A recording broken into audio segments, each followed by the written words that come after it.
Hey everybody, Beth Helvey, Couture Real Estate. I hope you're doing good today. It is Thursday, October 15th, and it is another sunny and hot day here in Sarasota.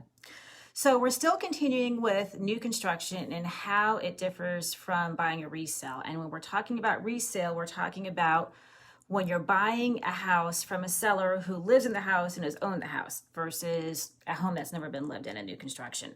So one of the big differences that we're going to talk about is what is on your closing statement as a new construction purchase versus what is on your closing statement when you buy a resale.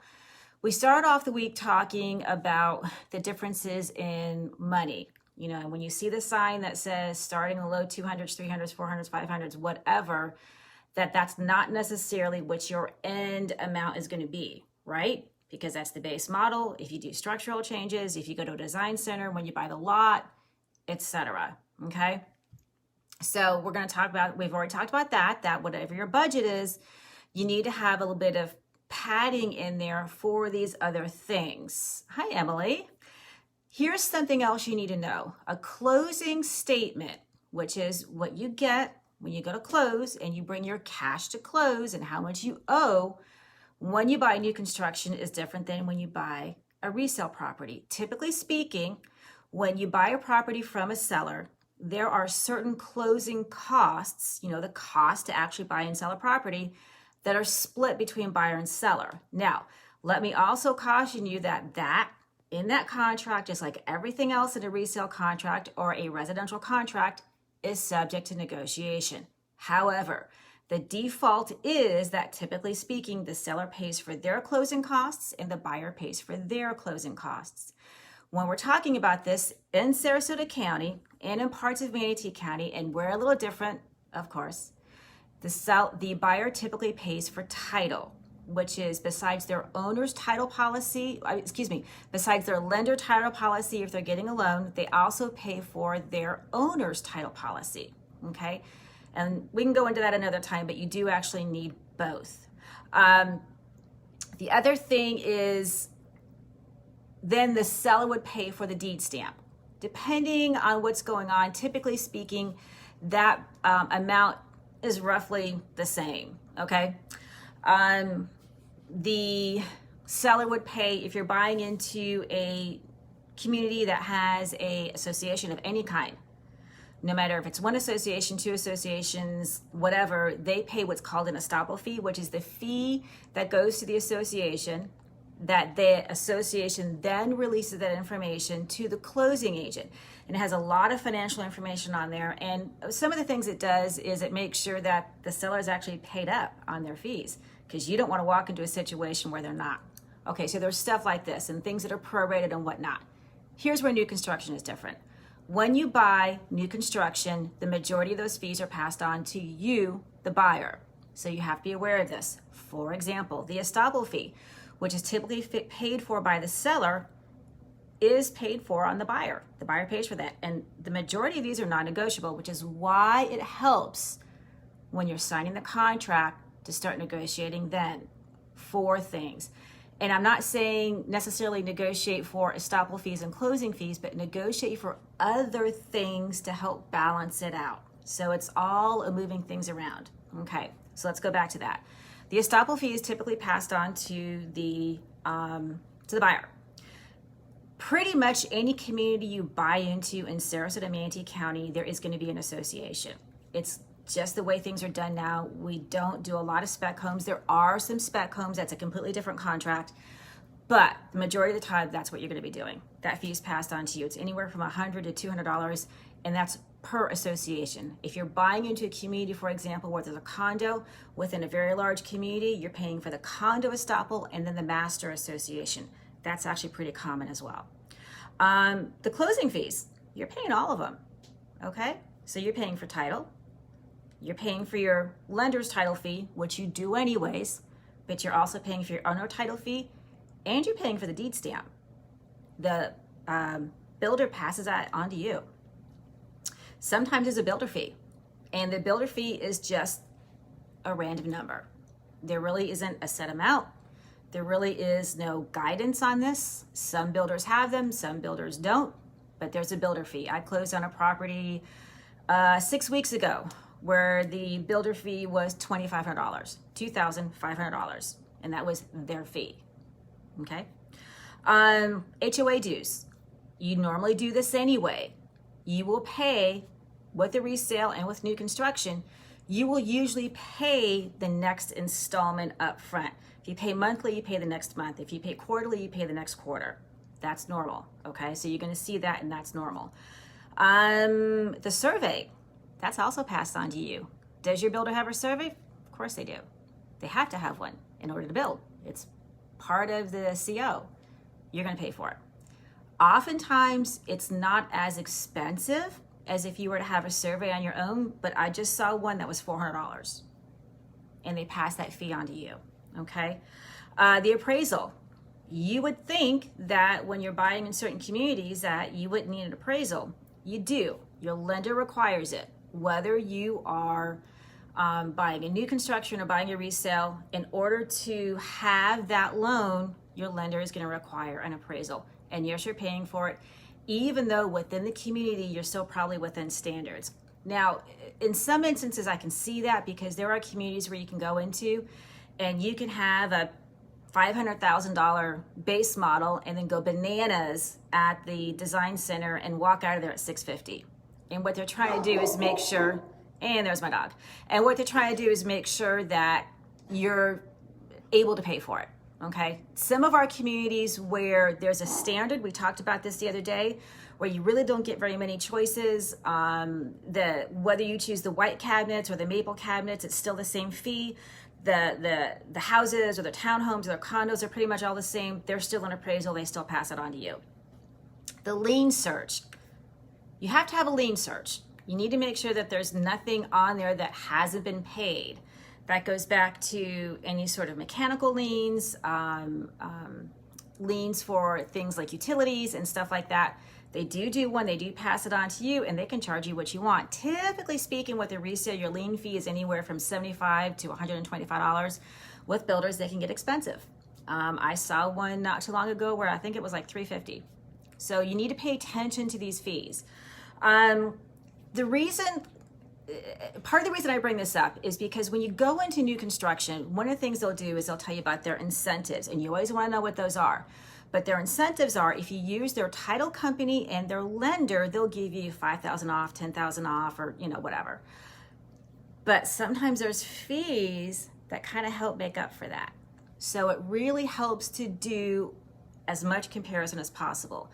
Now, walking in the door, it doesn't hurt to actually go ahead and do that and get it done. And here's why. Your building process, unless you're buying something that's already finished, which can happen, but your building process from bare ground to moving in is about 6 months. Granted, it doesn't take that long to physically build the property, but from signing contract to it being completed is about 6 months. It might sit there, just dirt, for 2 months before they get to it. And there's reasons for that. A lot of that is the builder's business plan. They're not going to overextend themselves. They don't want a lot of inventory on hand because that's what happened during the crash. And that's why we saw some communities with half-finished houses. So you're looking at 6 months. So that gives you time if you want to shop around. And here's why.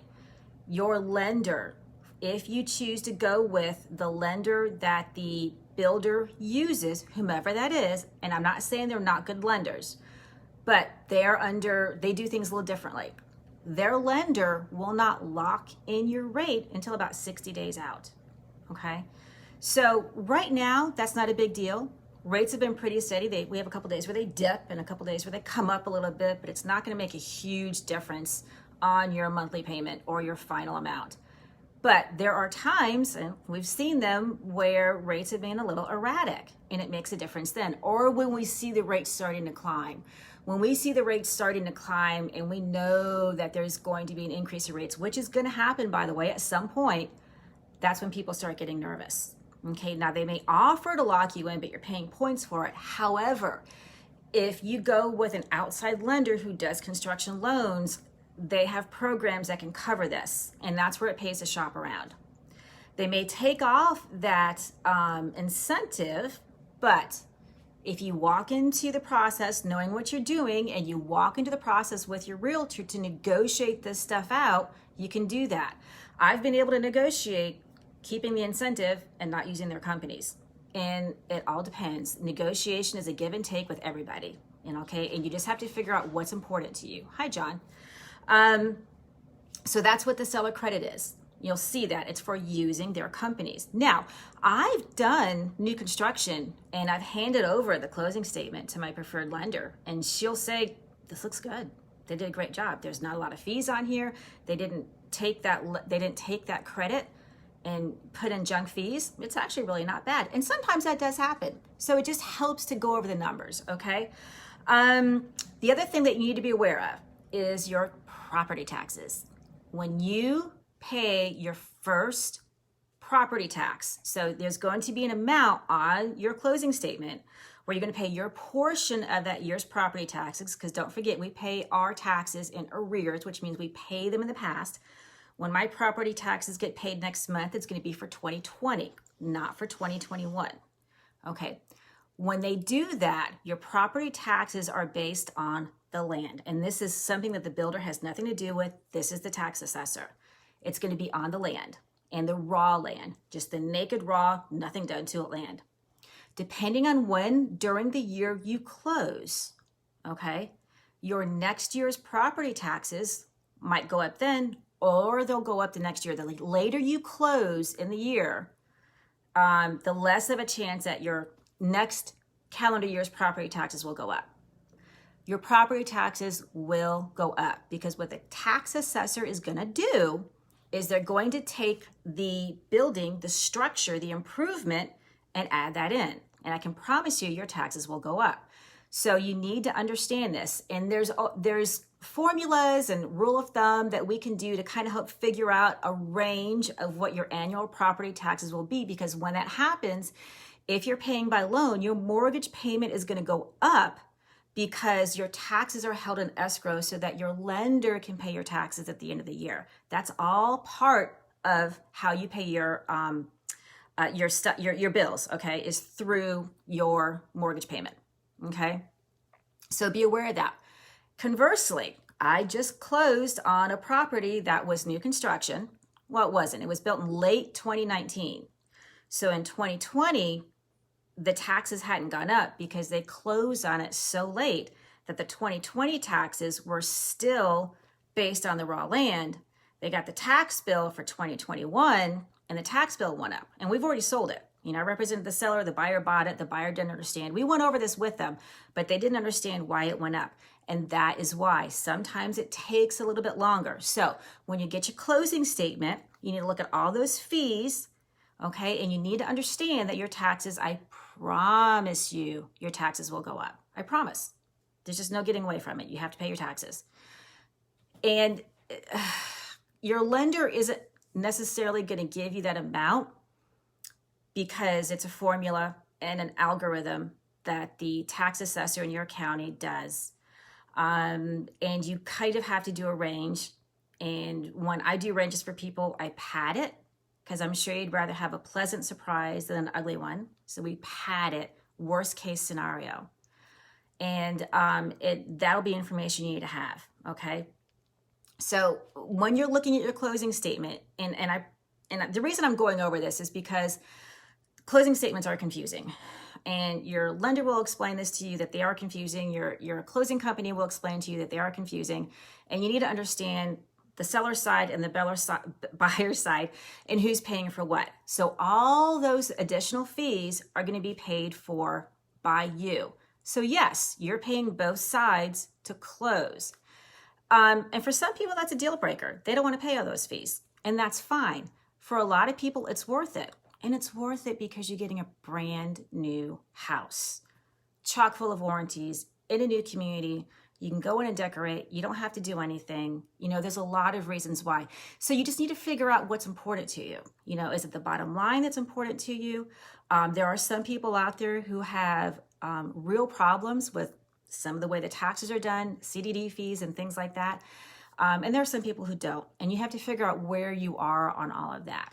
But when you walk into a community, and this is why we're doing this series, when you walk into a community and you've got $400,000 to spend, you have to understand that you have all the fees to actually buy the structure, buy the house, and then you're going to have additional closing fees. So you need to know this so that there's no surprises at the end, because we want you to close. We want you to be happy. We want you to move in and wake up in the morning and be thrilled that you're there. That's the whole point of this. So if you have any questions on this, let me know. Throw it in the comments or send me a DM. And the only thing I can tell you is that each builder has different fees. Okay? You'll know what they are because you're going to get your initial closing statement, which you have to approve, because by law, you have to, as the consumer, you have to know what you're paying for. Okay? You've got 3 days to go over it. Okay? By law. This is the law. And if you're looking at it and you don't understand it, then you need to ask. You need to call your lender. You need to call your title company. You need to call me, and we'll go over it with you. You need to know what you're paying for. You don't want an ugly surprise at the end, because the fees are different when you buy new construction. Okay? So that's that. And hopefully, when you're shopping with me, hopefully, I'll go over all this stuff with you. I'll make sure you know it up front, but there's a lot involved. There's a lot involved in new construction. And there's a lot of times you have to ask these questions multiple times, and that's okay. Ask until you understand. Ask until you feel like you got it. Okay? If you have any questions, throw it in the comments or DM me. I would love to hear them. And if you have any questions on real estate in general, and I know I've got this funny light over here. If you have any questions on real estate in general, throw it in the comments or DM me. I love hearing what you guys have to say, because, I eat, breathe, and sleep this. Sometimes I don't always realize that people don't know things. And I would love to answer questions. So I hope you have a great day. We were supposed to have a cold front. I have no idea what happened to it, because we don't have one. It's been 90 degrees every day this week. It's hot. So if you have the chance, go to the beach. Or if you get outside and get some sunshine, drink plenty of water, wear your sunscreen, and I'll talk to you soon. I hope everybody has a great day. Bye now.